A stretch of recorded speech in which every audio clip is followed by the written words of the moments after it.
Fuck.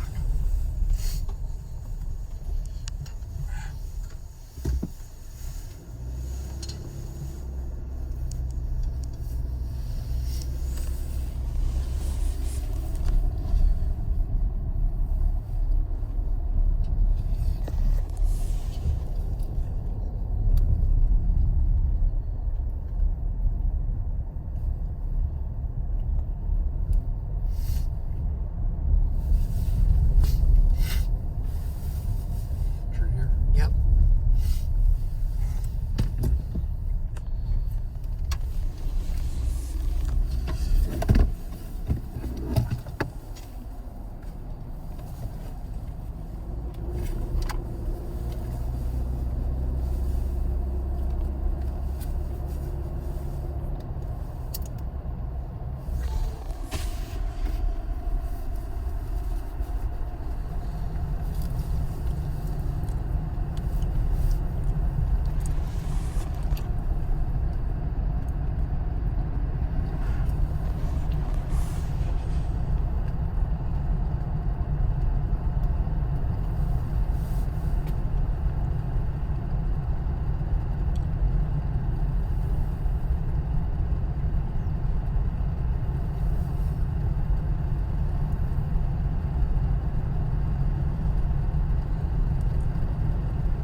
Turkey.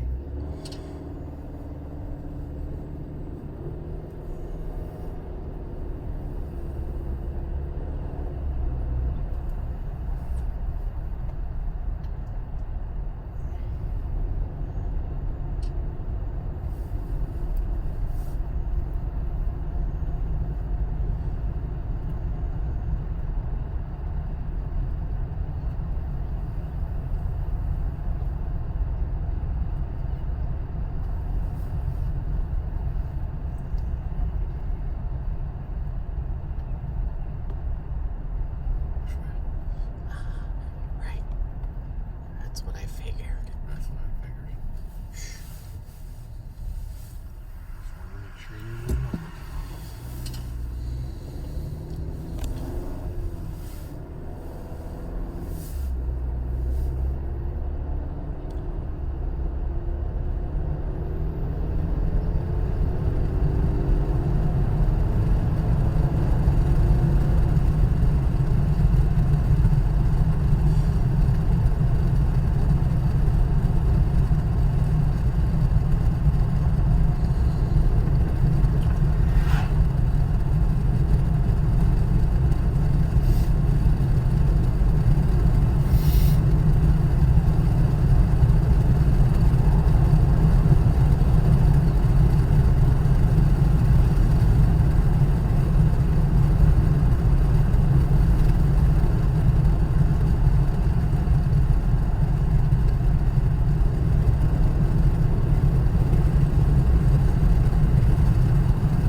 record is saying Smith and Jibba is by far the best receiver at Ohio State, including them. The guy is Canadian. What does he know about American football? What a tool.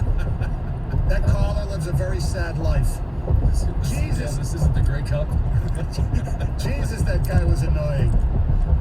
Okay, he had certainly a different opinion. Let's not hang him here. It wasn't that crazy. No, it wasn't. It was just. I think it was more his presentation of his point. Everybody is allowed their opinion. Everything most of the stuff he stated was fact. You know, the fact that those guys were selected. Jameson was receiver 5 in the draft. He was four. Yeah. Okay, and he went, right after Olave and Wilson and Drake London went ahead. Which I mentioned before. Right, I mean, you think he's there's going to be a chip on his shoulder, a motivation? Yeah, caller Sean is correct about that. But to sit there and say that Jameson Williams is not that good because of he had to transfer, I think that's false. Yeah. Several people had said Jameson Williams would have been their best receiver on the board had he not got injured. Yeah. Imagine being as angry as Sean at 6:45 in the morning. Replay that call in 3 years when he's begging for Holmes to extend the man. Morning, guys. You think we went up and got Williams because they have their eyes set on Bryce Young? Kind of my hope. Joe in Ann Arbor. Well, then you're also hoping that they go to 15. Yeah. Because that's the only way you're going to get Bryce Young. So, big question for you this morning, Stoney. Yeah. You've got your little draft app, or you like the things that teams could do. Yeah. Okay. Right now, would you rather have made the Carolina trade last year for Stan? Yes, because I think Micah Parsons he might get a gold jacket. But that could change depending on what they get with the Rams pick next. Correct. It obviously could change. I'm not ready to hand out a gold jacket after 1 year. I know. I said could. Yes. I said could. I'm not fitting him up yet for this. It's cold jacket morning. Yes. That's 5 times that's been mentioned already. Green jacket, gold jacket, who gives up? Did we really give up 3 picks for 100? Jacket, we saw that last night. That's right.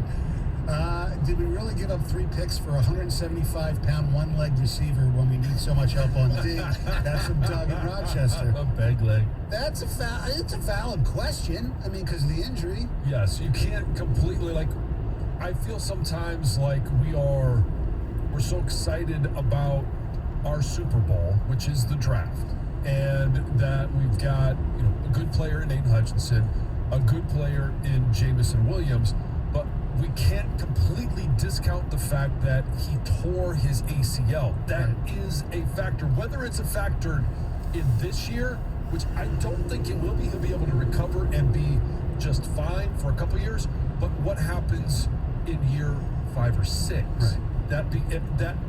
Maybe where it becomes an issue. And just to be fair, he said they gave up 3 picks. They got 46 back. Correct. When they traded up to 12, I was sure they were going defense. Maybe Jordan Davis along with Hutchinson to really solidify the D-line. Maybe Kyle Hamilton. That's why I thought they were. Yeah. When they picked Jameson Williams, an injured receiver, a position they could have gotten later, I couldn't help but think SOL. Especially since Davis and Hamilton were the next 2 picked. I trusted Holmes up until now, and now I'm starting to second-guess that. So where were they going to get Jameson Williams later? He wasn't going to be there at 32. No, he said they could have got the position. Okay. I thought he said a position they could have gotten later. Eric DeCosta, the Ravens GM, said they had Hamilton rated as the 4th to 5th best player in the draft. Again, just that franchise and the respect I have for how they draft, that is the alternative you could have had here. Right. Lions do have a history of picking injured players, and it's been disappointing. I can't remember anybody recently. No. The great 7th-round pick, Luke Staley.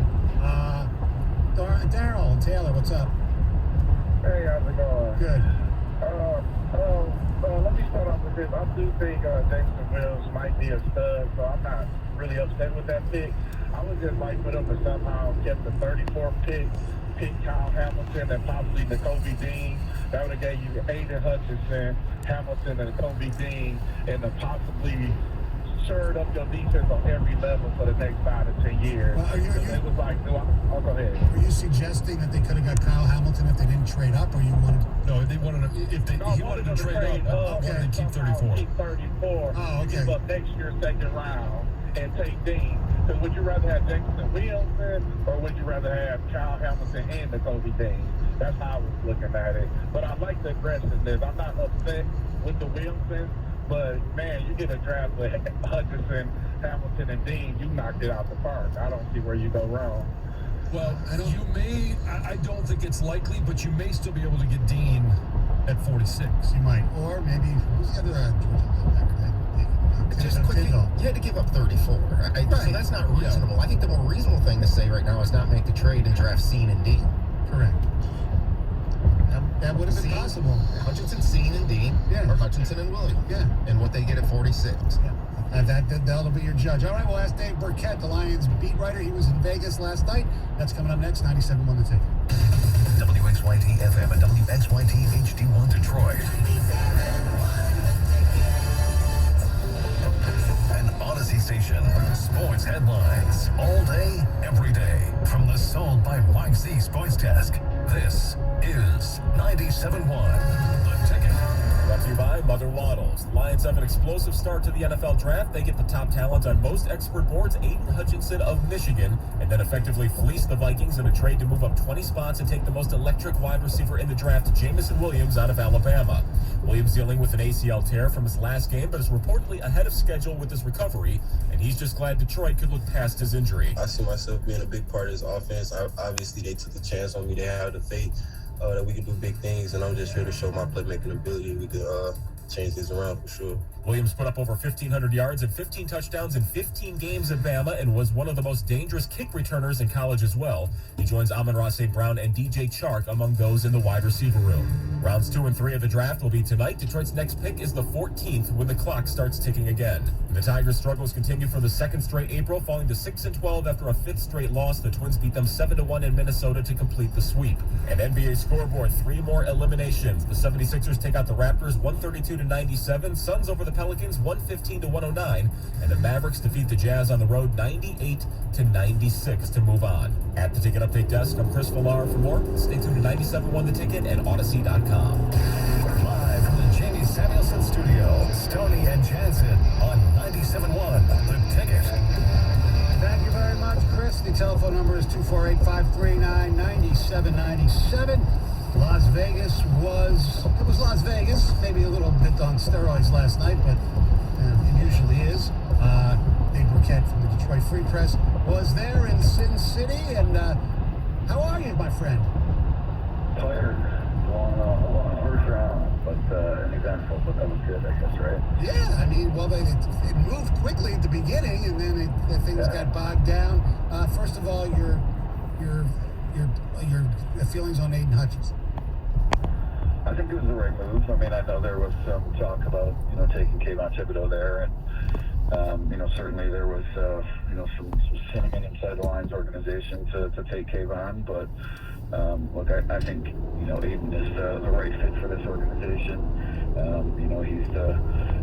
He's like a match made in heaven for the Lions. I mean, the way he plays their needs and, what he can bring to the table. So, I don't buy that he's, tapped out. I'm not saying it's going to be Myles Garrett, but I do think that, he's got stuff to give. So, I think the Lions should be fortunate that Jacksonville took Trayvon Walker, but they got a pretty good player. Now, the pick was in really quickly.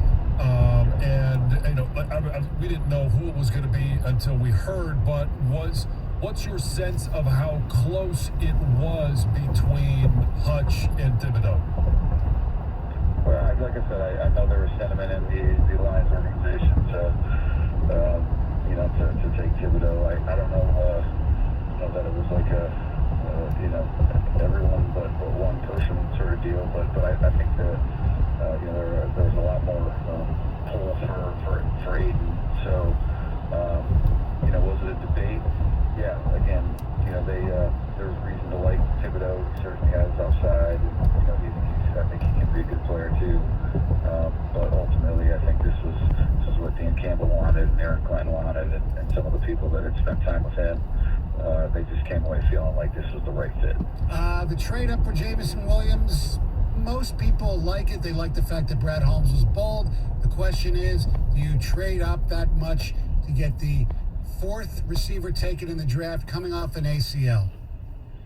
Well, the ACL thing, I think that's, if you have some questions, that's legit. I mean, right, everybody, Lions fans at least all remember Ryan Broyles and taking the risk on him as a second-round talent, years ago.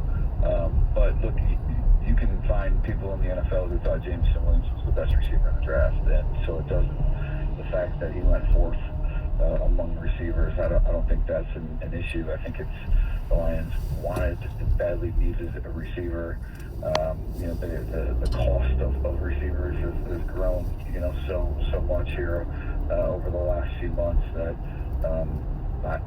I think, to be bold, to go get your guy, to get one of the, let's call it 10 best players in the draft, and I'm sure on the Lions board it probably ranked higher than that, to fill another need, and to do it, Stoney, in a way that if you look at the trade value charts, the Lions, they came away with the steal there. Like, I tip my hat to Brad Holmes for that move. How surprised were you when you saw that the trade happened, that they were picking at 12? I know I was sitting, I had just gotten home, I was sitting there, and I thought, my goodness, this is, we had talked about it yesterday, right, and we had kind of put together a bunch of scenarios, but never really thought it would manifest itself. We thought Kyle Hamilton, and I was saying, please not Malik Willis or Kenny Pickett. I didn't want a quarterback, nothing against those guys, but I thought it had Hamilton written all over. What was your reaction before the pick? Yeah. I thought the same thing. I mean, so the way the draft is at Vegas, right? Aiden Hutchinson gets picked, and it's like an hour before he sort of has a whole bunch of media obligations to fill, and so I think I was actually sitting in the interview room waiting for him to come in, or maybe he had just finished, and I was waiting. I got a little one-on-one time with him being out here, and I was waiting for that. And, this trade goes down, and all of a sudden I'm like, whoa, this is not great, because now I'm going to have to write something as I'm interviewing him. And, I with you guys, my first thought was like, are they going up to get a quarterback? Who is this? You know what I mean? And, but the fact that they got Jameson, look, again, it's not often that you see a team make a huge move up for a wide receiver like that. The Saints went up a little way yesterday. We can obviously go back to the Atlanta Falcons when they went up years ago to get Julio Jones. The Lions needed it. They needed that element to add to their offense. Whether it helps Jared Goff now, or whether they now have all these pieces in place for when they go get a quarterback next year, I think there's merit to building your team like that. All right, so now they've got the 46th pick. It'll be the 14th pick today. What direction do you think they go? I think it's defense. I mean, look, there's a lot of quarterbacks on the board, and so don't throw some of those guys out, I guess, right? But the fact that the Lions did not take a quarterback there, that all those quarterbacks fell out of the first round, you would think that, if some of the teams really liked them, they would want that fifth-year option. So ultimately, I think, defense is probably the way the Lions go, and, they could use another starter, either a linebacker or safety. So I would look at some of the names that are left at those two positions. Nakobe Dean obviously is an easy one if he's there. In my eyes, Christian Harris from Alabama.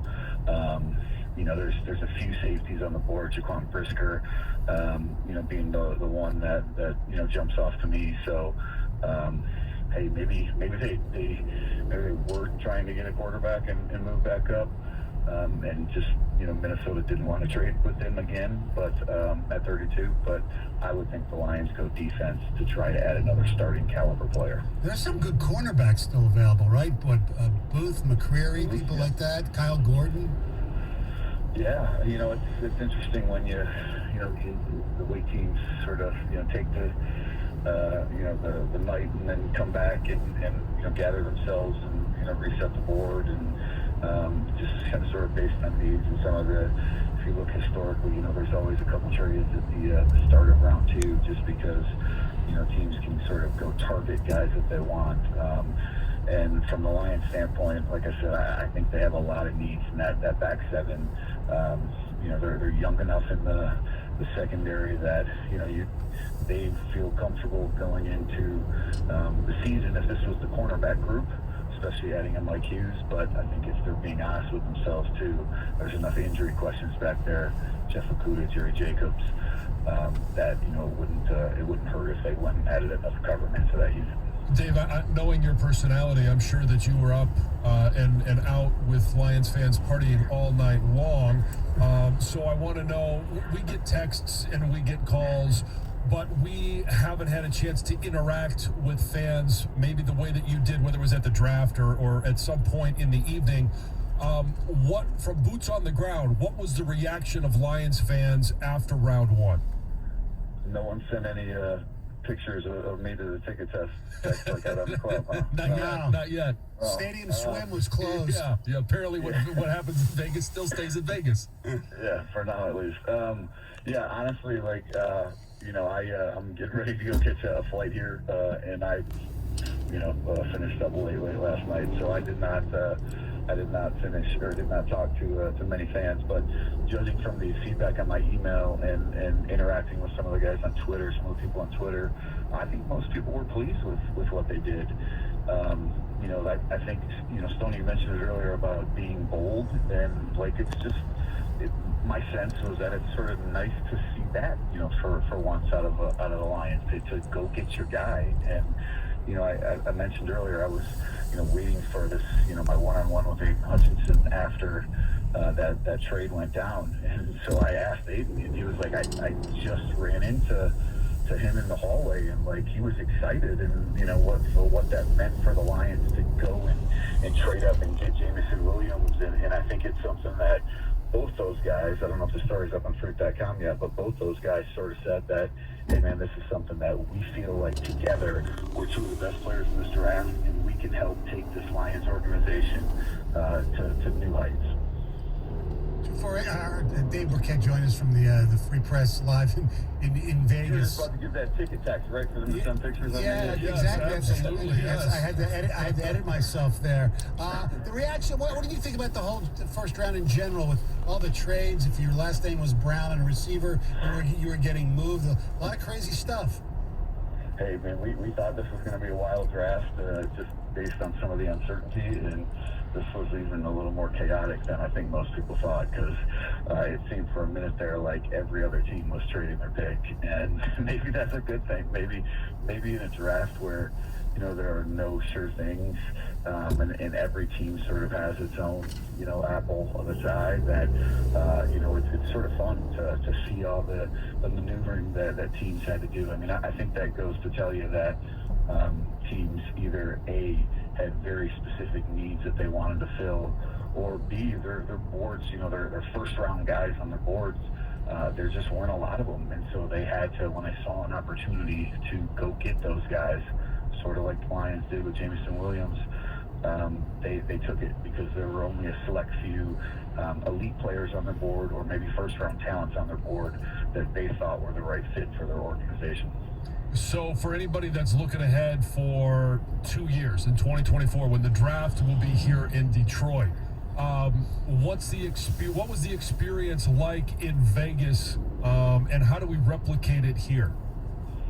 Well, one of the NFL guys, it was Wednesday, they have like an NFL prospect, sort of community service time. I don't know if, John, if you went to the draft and did anything like this, but my invite was misplaced. He would have been stuck in the green room.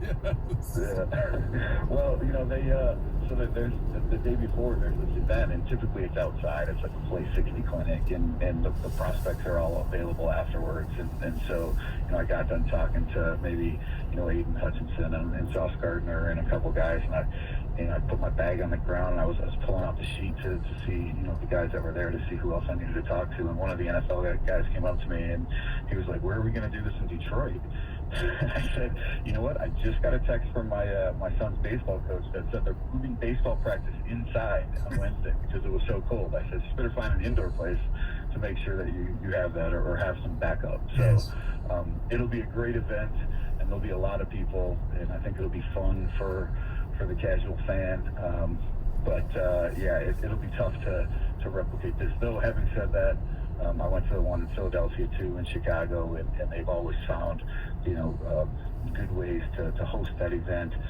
the weather, whatever happens, and just make sure that there's something for everyone to do. All right, Dave, thanks a lot. We appreciate it. Drive safe, fly safe, drive safe. Have a long drive to get to Allen Park for the 5 o'clock press conference with Damon Williams today. All right, thanks, Dave. Appreciate it. All right, guys, we'll see you. All right, it's Dave Birkett from the Detroit Free Press joining us on 97.1 The Ticket. I did not get a great night's sleep last night, but it had nothing to do with my mattress. I love my mattress from U.S. Mattress. I couldn't sleep because, I went to bed too late because the draft just pumped me up. And he graduated last night. It was a cool night. But anyway, not as cool as you think. Anyway, but I will say this. When you need a new mattress, U.S. Mattress is the place. I go to the one on Orchard Lake Road in West Bloomfield. They have all the top brands there. Beauty Rest, Serta, Tempur-Pedic as well. I have a Stearns & Foster. I love it. And the reason I love going there, they're so nice.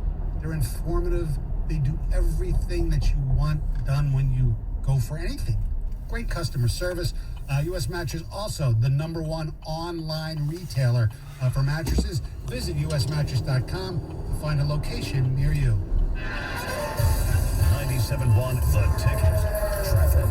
From the WWJ AM 950 Traffic Center, it's another clear drive so far this morning. We're accident-free and looking at drivers at posted speeds along most of the area freeways. Coming up this weekend, we have some construction projects, 94 westbound from M59 to North River Road. Double right lane closure beginning later this morning until Sunday afternoon. Also, southbound 75 from McNichols to Kniff. Another double right lane closure is scheduled to begin nightly, 9 p.m. to 5 a.m. through Monday. I'm Michelle Pena with traffic. The Detroit Tigers face the Los Angeles Dodgers. Pre-game tonight at 9:50 on 97.1 The Ticket. 1877 Cars for Kids. KARS Cars for Kids. Donate your car today with 1877 Cars for Kids. We're a recognized 501c3 charity organization, so you'll receive a maximum tax deduction. What's more, you'll receive a vacation voucher of 3 days and 2 nights. Also on the web at carsforkids.com. 1877 Cars for Kids. Donate your car today. Now accepting donations of land, homes, buildings, or any kind of real estate. Planet Fitness, home of the judgment-free zone, is the official fitness partner of 97.1 The Ticket. There's never been a better time to find out why BetMGM is the king of sportsbooks. Download the BetMGM app and place a $10 moneyline wager on any NBA playoff game. If either team hits a three-pointer...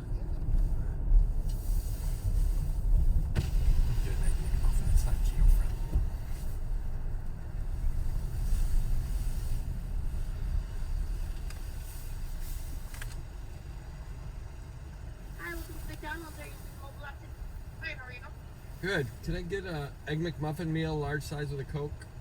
Okay. That's it. Oh, I need $6.77.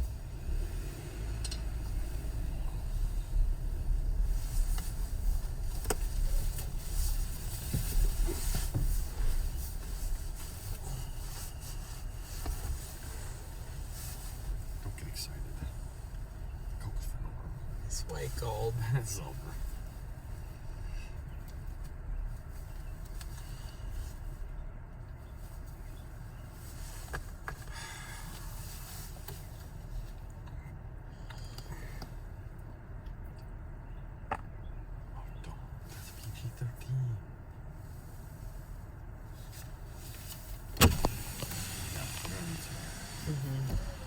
It's gonna smell like dog shit. How you doing? Good.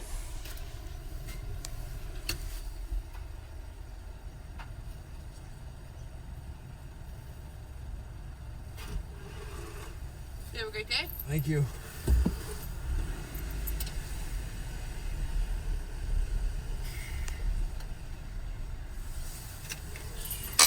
Here you go. Thanks so much. Thank Great you. day. Egg McMuffin. Is that keto friendly? Okay. Get the world. Maybe the world's only flying yellow.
pull into the parking lot of the Coyote Grill. Yeah. But there's no rush anyway. Nope.